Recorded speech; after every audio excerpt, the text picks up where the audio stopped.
When we think of Dr. B.R. Ambedkar, we think of the Indian Constitution, of Dalit rights, of the battle for social justice. But what we do not talk enough about is his clear-eyed vision for India's place in the world. A vision that warned us about China, challenged Prime Minister Nehru, stood firm on national sovereignty, and exposed the contradictions in how India handled its own people. As India navigates a new Cold War, a volatile neighborhood, and an internal linguistic and caste fault line, Baba Saheb's views may be more relevant now than ever before. This is Bodh, and today we explore the side of Dr. B.R. Ambedkar that history quietly sidelined.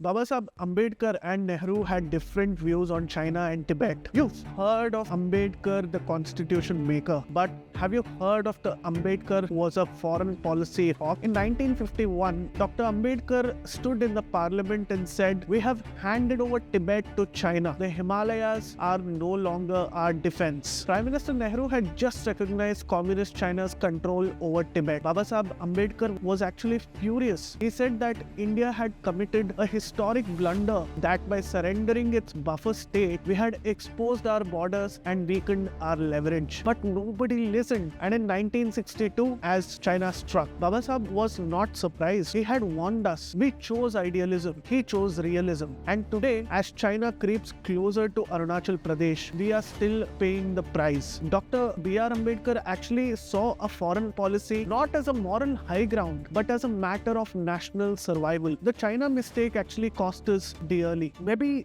it is time that we stop ignoring the man who saw it coming.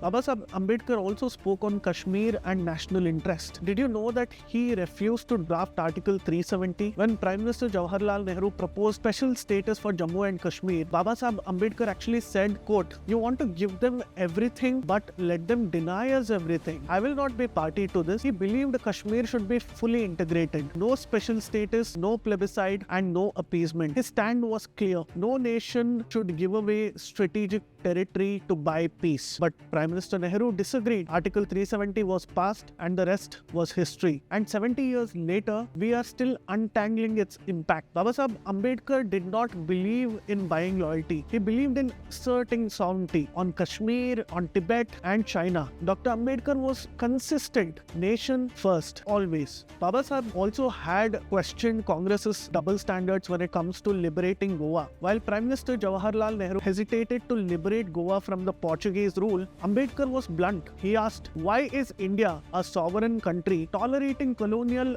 occupation? To him, Nehru's fear of global opinion was a weak excuse. He believed that decolonization was not just about paperwork, it was about dignity, and Goa was not the only issue. Baba Saheb also warned the Congress of the dangers of prioritizing Muslim appeasement over justice for scheduled castes and scheduled tribes. He had said the Congress accepted Pakistan but rejected separate electorates for Dalits. They feared the Muslim League but not us. For Baba Saheb Ambedkar, justice was not selective, it was foundational to the republic. Baba Saheb Ambedkar actually saw what many missed at that time, that ignoring internal injustices while chasing global approval was a recipe for failure. Decolonization, he said, begins at home. Dr. B.R. Ambedkar also greatly commented on the partition and Pakistan, and his thoughts are very well documented. So what did he think about the creation of Pakistan? He did not just celebrate partition, but he believed that it was truly inevitable. He wrote, "A safe minority is a contradiction. Either we divide or we keep bleeding." To him, the Congress had made too many concessions. Emboldened by the Muslim League, had decided on separation. Ambedkar actually saw partition not as a defeat, but as a strategic reset. But here is what actually angered him. After creating Pakistan, the Congress continued appeasing the Muslim vote bank while neglecting the Dalits and the Adivasis who had no other homeland. This was their only homeland. He called it a historic betrayal. Baba Saheb Ambedkar's take on partition was unsentimental but painfully honest. It is time that we acknowledge his clarity even when it makes us uncomfortable. Usually it is said that Baba Saheb Ambedkar was anti-RSS and anti-Hindu in his thoughts, but his legacy has been highly misrepresented by a certain sect of historians who do not want you to know the truth. Was he really an anti-RSS icon? Not quite true. In 1939, Babasaheb Ambedkar actually visited RSS camps in Maharashtra and he said, quote, "Their discipline was good.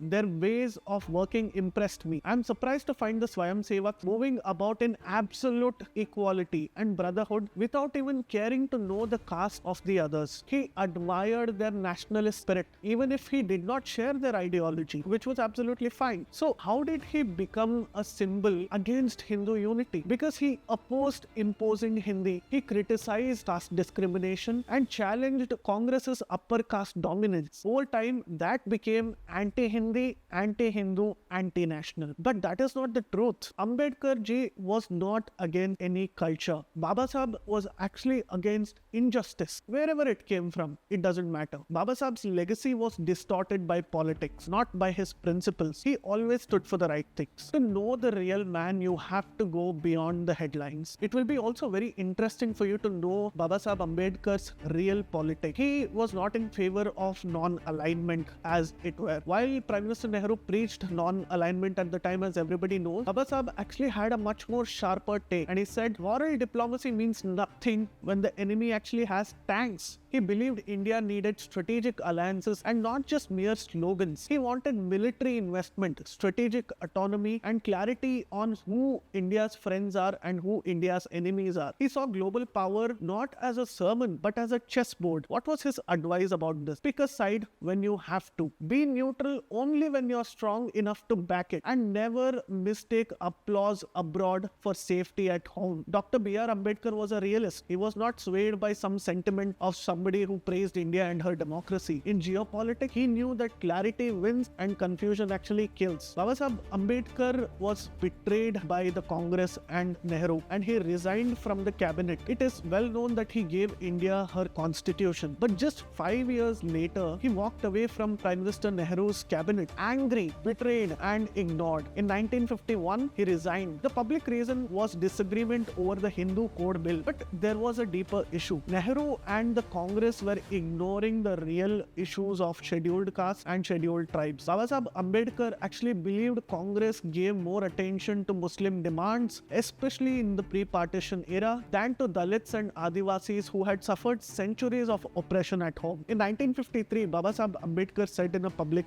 address, "Nehru has no concern for scheduled castes. In all his long speeches, he has never once mentioned the scheduled castes. What concern has he shown for these communities? None. Yet, these are the communities which need far more care than the Muslims." And he never forgave the Pune Pact, where Gandhi fasted to deny Dalits a separate electorate, forcing Ambedkar's hand. He later said, "I was used to write the constitution. After that, I was thrown away." Babasaheb Ambedkar's vision was not just social justice. It was political economy. It was economic dignity and national strength. And the Congress, after exploiting his genius, chose to sideline him. He was ignored in his time, but today, India has a second chance to hear him, and maybe this time to listen. This is Bodh. We decode India you did not know you needed to know. If you've only known Dr. B.R. Ambedkar as an icon of social justice, share this and let the truth travel further.